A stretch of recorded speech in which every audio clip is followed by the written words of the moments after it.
Good evening. Welcome to a new series of Strange but True, in which eyewitnesses tell us of their encounters with the unknown.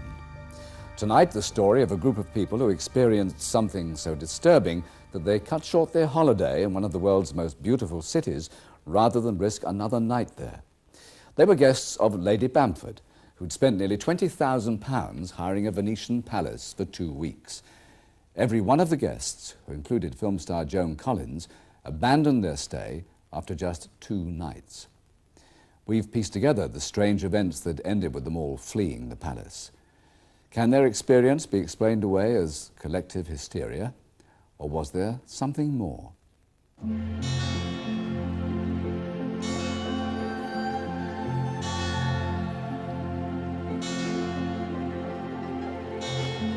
Venice is a living museum to an age of grandeur and privilege. Today's tourists are attracted by its glorious architecture, its public facade of faded glories. But there's a more melancholy side to Venice too, a city struggling to save itself against the ravages of time. Perhaps that explains why time past and time present are met here, why this is not just a city of gondolas, but of ghosts. Well, I think it's the most strange thing that's ever happened to me. It's not the most frightening thing or the most terrible thing, but it's certainly the weirdest thing that's ever happened to me.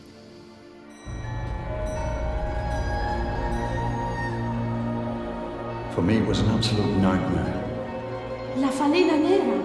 La Fallina Nera! I'm never going back to that place. Non va bene! Non va bene! For God's sake, get away from there! Fantasma! Fantasma!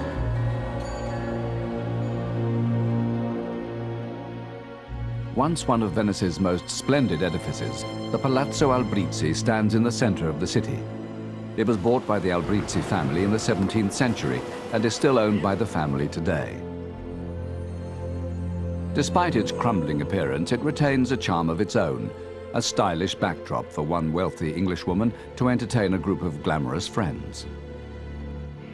Is it what we wanted? It's extraordinary. It's like stepping back in time. Karen Keeling had worked for Lady Bamford for 17 years. She was a perfectionist, and she wanted everything to be perfect. She wanted to create a very romantic atmosphere, as Venice would have been in its heyday, sort of 400 years ago. I'm sure you'll like it. The guests were due to arrive later that day. Sean Mullin, the family's former chauffeur, had also travelled ahead to give Karen a hand organising the Palazzo staff, and a freelance butler, Gastone Burigama, had been employed. This was his first assignment at the Palazzo. We'd already been out the days before, getting caterers ready and ordering flowers to be delivered that day and organising this room in the Palazzo so that people could just come and sit down and have a nice dinner party. It's colder in here than any other room in the palace, don't you think? Oh, don't worry, it'll soon warm up when everyone's here. We couldn't have a dinner party without these. We had been out scouring Venice, in fact, for these dragées because Lady Bamford likes them wherever she is. They're gold and silver, hard chocolate things. Night fell. The guests finally arrived, and the holiday was launched with a dinner party. Hostess Lady Carol Bamford, who'd spent months planning the proceedings. Film star Joan Collins. Accompanying Joan Collins was Robin Hurlstone. When we walked in, Robin and I, first of all, it was September, so it was very, very hot in Venice. But as soon as we walked in, it was like 15 or 20 degrees colder and dark and gloomy with all kinds of artifacts on the walls, kind of old machetes and knives and strange things. Alice Bamford, the hostess's daughter, was there with her friend Caroline Wellesley. And Hugo Guinness, whose birthday they were celebrating. Well, we think that all the planning and preparation had been a success because everybody seemed to enjoy themselves at this dinner party. And the champagne flowed, people were happy. Everyone, to a week in Venice. Oh, to Venice. And of course to Hugo. Happy birthday. Happy birthday. Thank you. But already there was a hint of things to come. This night air certainly brings the temperature down, doesn't it? During dinner, I felt this freezing cold draft on my ankles, but I mean really like somebody was blowing on the bottom part of my legs. We left that evening and everyone seemed very happy. It wasn't until the next morning when things started to go wrong. Morning. Morning, Robin. I've had an awful night. Just couldn't sleep. That's probably the rich food you had. I don't know what it was. You're not the only one. The girls have been complaining too. They say they felt a bit spooked. Oh, come on, let's go and eat. We'd all had dreams, very strange dreams, very troubled, haunted dreams, I suppose. I usually sleep like a log, and I did not sleep well at all that night. Down in the kitchen, Gastoni, the temporary butler, was with the cook, who'd worked at the palazzo for many years. La falena nera.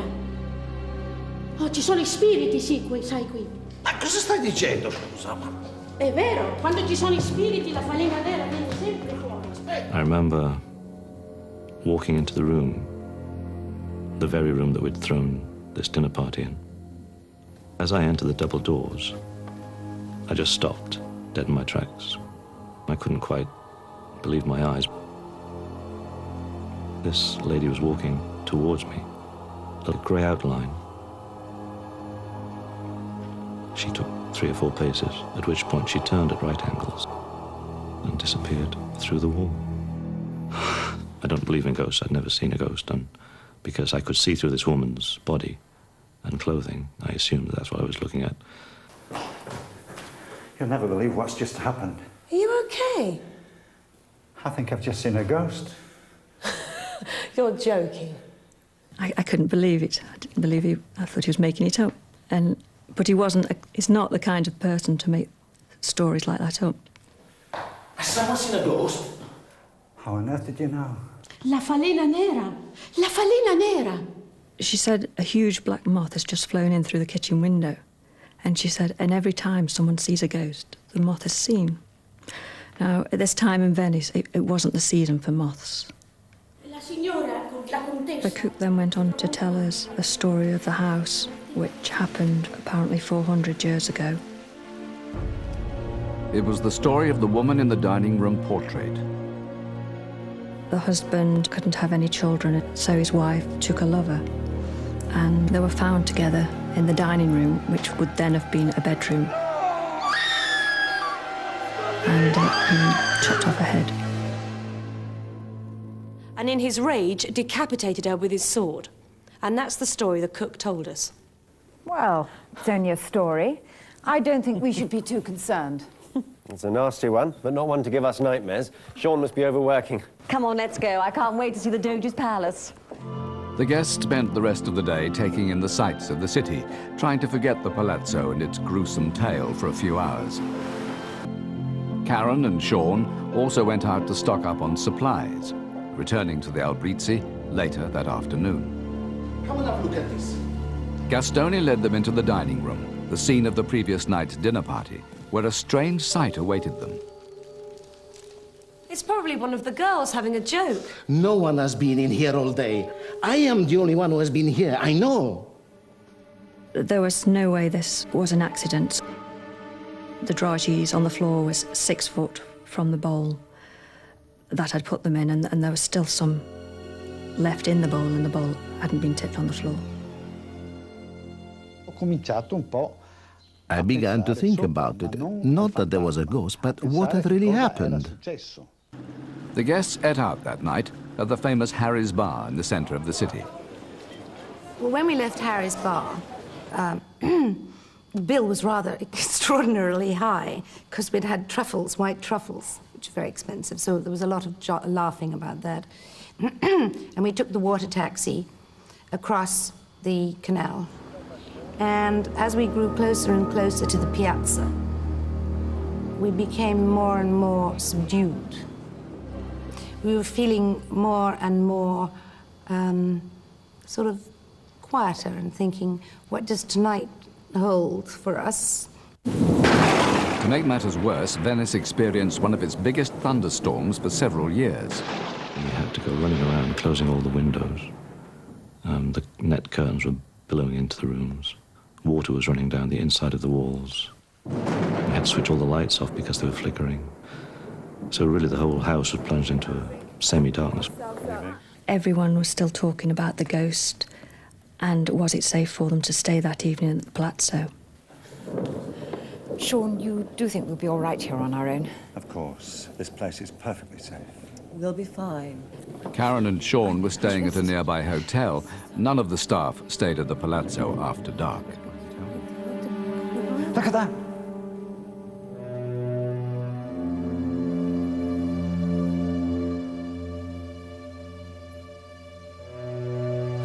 It's a trick of the light. Well, that's probably what you saw this morning when you saw that ghost.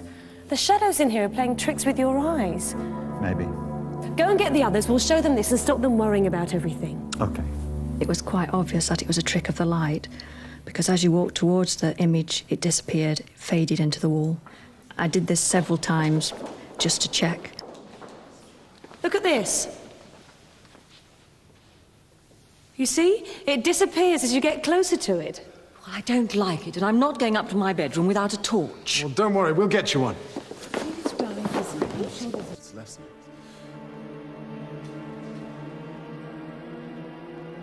I looked up at the painting of the Contessa, and for some strange reason, I felt very sad, a lot of grief.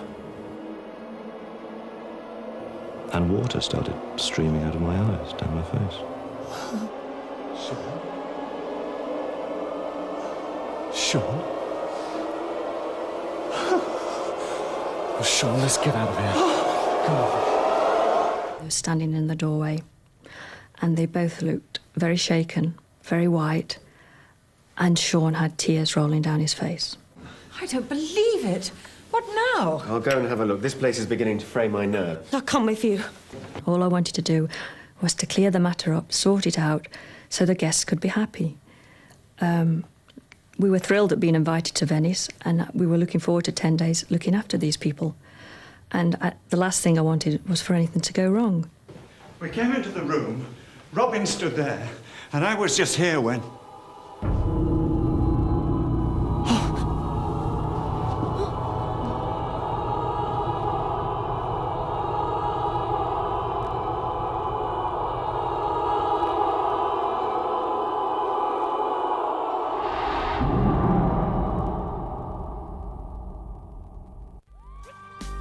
Two men, one mission.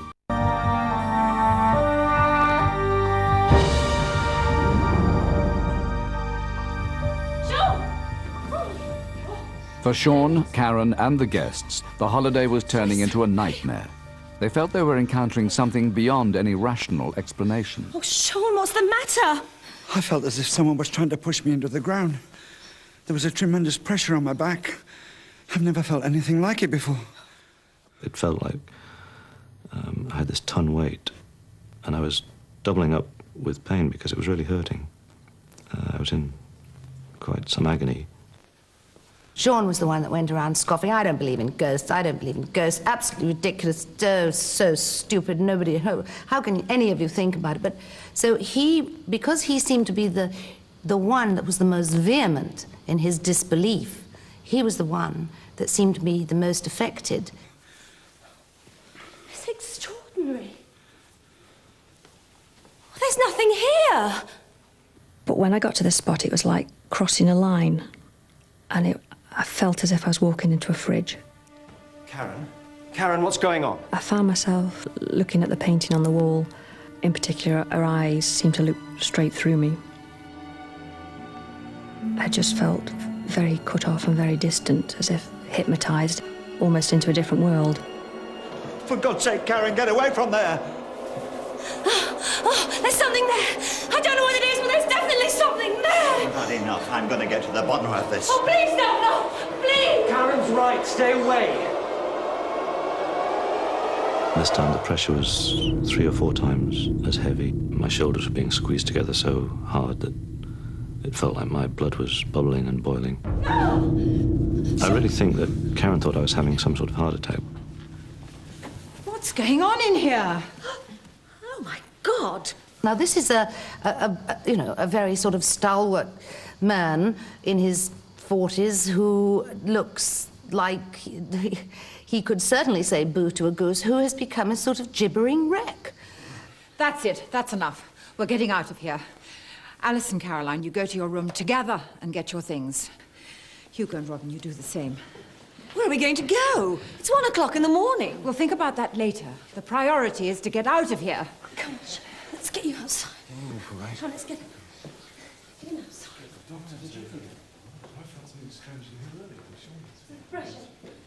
When Lady Bamford had made the decision to leave, I was relieved and I couldn't wait to get out of the palazzo. Don't worry, darling. By this time, the two teenage girls were very, very frightened, and they were shaking.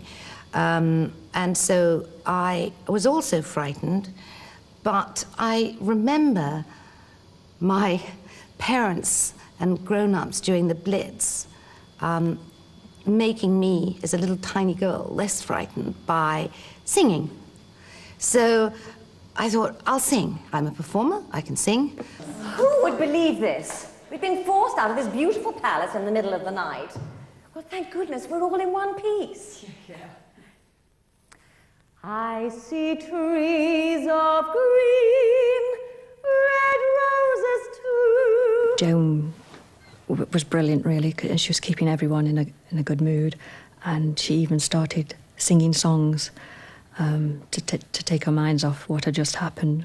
And I think to myself, what a wonderful world.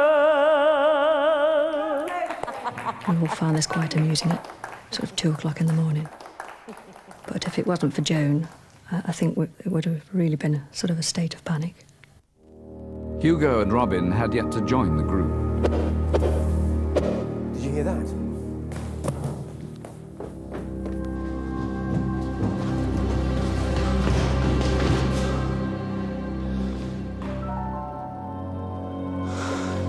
Let's get out of here.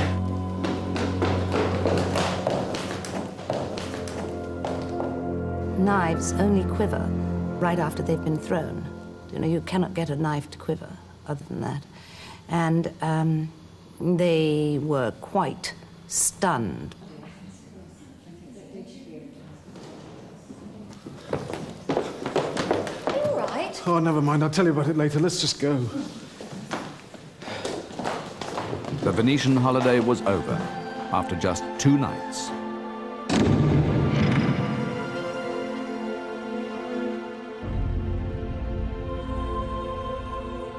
The next morning, Gastone, knowing nothing of the previous night's events, arrived to start work. I wouldn't bother with that, Gastone. There's no one here. I don't understand. We were driven out of here last night. Well, something, ghosts, whatever, frightened us half to death.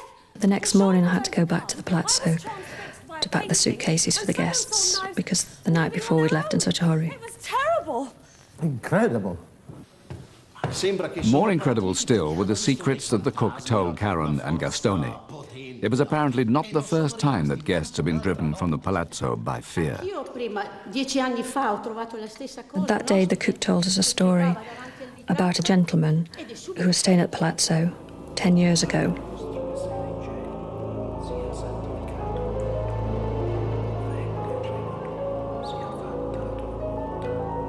He'd woken up in the middle of the night, 3 o'clock in the morning, praying in front of the picture. He was so frightened and so shocked by this experience that the next day he packed up all his luggage and left straight away. She then made an extraordinary request. The cook then suggested to me that all the guests should come back and say sorry to the painting.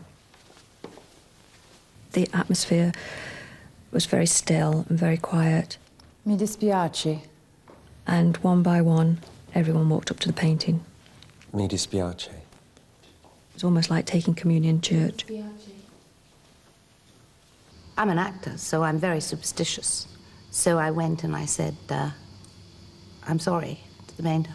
to the painting, to the woman. I'm sorry, Contessa, whatever it was that we did to offend you. Apparently what we did to offend her was that we ate in her dining room, which is her domain, and nobody ever goes in there. Mi dispiace. Nella mia carriera è molto lunga. Dico, di 45 In my long career, 45 years working in hotels and restaurants with all the greatest screen personalities, I have to say I have never had to say sorry to a ghost as if it were some kind of pilgrimage before. If I wrote this in a novel, do you think anyone would believe me? Not in a million years. There were too many different things that had been happening in the almost 48 hours that we'd been there to say, oh, well, this is just our imagination. Inspired by her Venetian adventure, Joan Collins began writing a book. Part of the story is set in Venice. In a small cobbled piazza where the trees grew even taller than the narrow houses, stood the decaying Palazzo Albrizzi. She'd heard the rumors that the palazzo was haunted by a beautiful Contessa, decapitated by her husband in a fit of jealous rage 400 years earlier. It was an experience that has certainly stayed with me.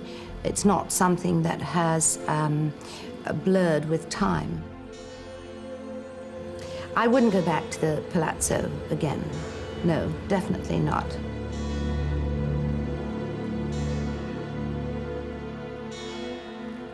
The experience left an imprint on the lives of everyone on the trip. For Joan Collins, it proved to be the source of inspiration for her work. Karen and Sean, however, were so seriously affected by what happened that they turned to the church for help. It was only after they received a blessing from their vicar that they say the nightmares receded. Good night.